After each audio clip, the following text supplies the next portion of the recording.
वज़ीर आला मरियम नवाज ने कहा कि 5 साल चोर चोर कर आग लापने वाले को कोई सबूत नहीं दे सका। जो नौजवानों के ठेकेदार बने हुए थे उन्होंने क्या काम किए। मैंने कभी नहीं कहा मेरी खातिर सड़कों पर निकलो, पुलिस वालों के सर फाड़ दो। केपी हुकूमत ने पंजाब पर हमला किया, जलाओ घिराओ और तशद्दुद हमारी सियासत नहीं, मेरा एहतसाब अवाम ने करना है। महंगाई 38% से 4% पर आ गई। मरियम नवाज सियालकोट में तकरीब से खिताब कर रही थी। हमें कहा कि चोर चोर खा गए, लूट गए। यही 5 साल हम सुनते आए, बहतान लगाए, सबूत एक भी नहीं दिया।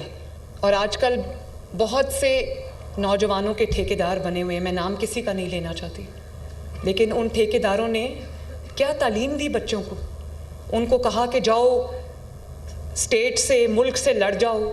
मैंने आपको ये नहीं कहा कि मेरी खातिर बाहर निकलो, सड़कें तोड़ दो, पुलिस वालों के सर फाड़ दो, रेंजर्स को पॉइंट ब्लैंक रेंज से गोली मार दो। वही रेंजर्स जो अपनी वर्दी में आपकी हिफाजत करते करते शहीद हो जाते हैं। जब खैबर पख्तूनख्वा हुकूमत की तरफ से पंजाब हुकूमत पे हमला हुआ तो उस दिन हम लोग, हमारी जो पुलिस डिप्लॉयड थी, रेंजर्स डिप्लॉयड थे, उनमें से 4 रेंजर्स की जान गई, पुलिस वालों की जान गई, उनको शहीद किया गया। वो जो सिंगल डिजिट की महंगाई थी, ऐसा क्या हुआ पिछले 5 साल में कि वो महंगाई 38% पे पहुंच गई। 38% का मतलब जानते हो? अगर रोटी 2 रुपए से 25 रुपए की हो सकती है, बाय द वे आप सबको जान के खुशी होगी वो रोटी अब दोबारा 12 रुपए की हो गई है, माशाल्लाह।